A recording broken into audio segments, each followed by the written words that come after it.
Good day everyone. So today we will discuss the learning styles and multiple intelligence of students. So what do you mean by learning styles? When we say learning styles, it refers to the preferred way. So preferred way.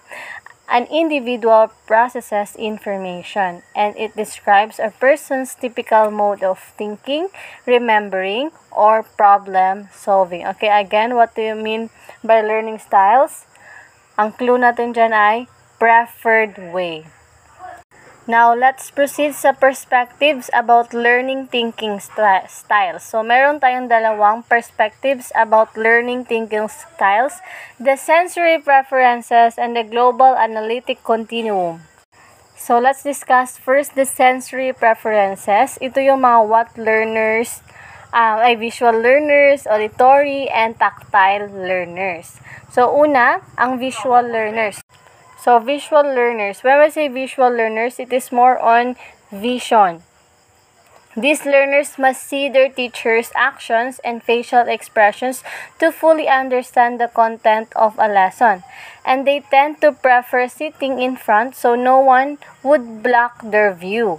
And they may think in pictures and learn best from visual aids including diagrams, illustrated textbooks, overhead transparencies, videos, flip charts, and handouts. And during a lecture or classroom discussion, visual learners prefer to take detailed notes to observe information. Okay, again, what are the clues sa visual learners? See their teacher's action and facial expression, prefer sitting in front, think in pictures and learn best from visual aids. Take detailed notes to observe information. So, sa visual learners, meron tayong dalawang types, ang visual iconic and visual symbolic. What is visual iconic? Ito yung mga students na prefer read a map than books. And they also prefer visual imagery and picture memory. Pag sinabing visual symbolic, ito yung mga good in sila ang good abstract thinkers, abstract symbolism, like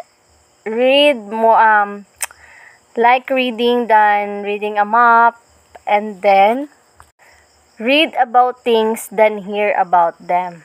Okay? So, pag visual iconics, film, graphic, displays, pictures, picture memory, read a map. Sa visual symbolic, abstract symbolism, read a book, then a map, read about things, then hear about them, and good abstract thinkers. So, next, sa auditory learners. Ano to? Ito yung auditory learners. They learn best through verbal lectures, discussions, talking things through, listening to what others have to say, and there are also students that interpret the underlying meaning of speech through listening to the tone of voice, speed, and other nuances. And written information may have little meaning until it is heard, and often benefit from reading text aloud and using tape recorder. So, ano yung mga clues sa auditory learners? Verbal lectures, discussions, talking things, little meaning until it is heard, and reading text aloud. Next, ang auditory, meron din siyang dalawang types. Ang listeners at talkers. Ano yung mga listeners? Ang madapat tandaan lang dito, remember things said to them and carry on mental conversations and reviewing in their heads what they heard. Sa talkers naman, sila naman yung whisper comments to themselves and talk and discuss and talking to those around them. Okay. Next naman, di ba meron tayong visual learners, auditory learners. Next is ang tactile learners. Ito yung mga learners na learn better when some type of physical activity is included. And they also learn through touch and hands-on learners. Pag sinabi naman natin kinesthetic, ito yung ginamit niya yung whole body niya. Like yung mga PE major, yan. Pero pag hands lang, tactile. Pero pag whole body, kinesthetic. Okay, so yun lang sa mga perspectives about learning thinking styles. Now, let's drill. Ano ang pag sinabing see their teacher's actions? Visual. Pag read a map, visual iconic. Pag think in pictures, visual. Pag prefer sitting in front, visual. Pag read about thinking, visual symbolic. Pag read only a map, read good abstract thinkers, visual symbolic. Abstract symbolism, visual symbolic.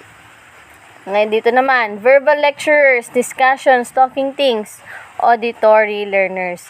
Little meaning until it is heard, auditory learners. Reading text aloud, auditory learners.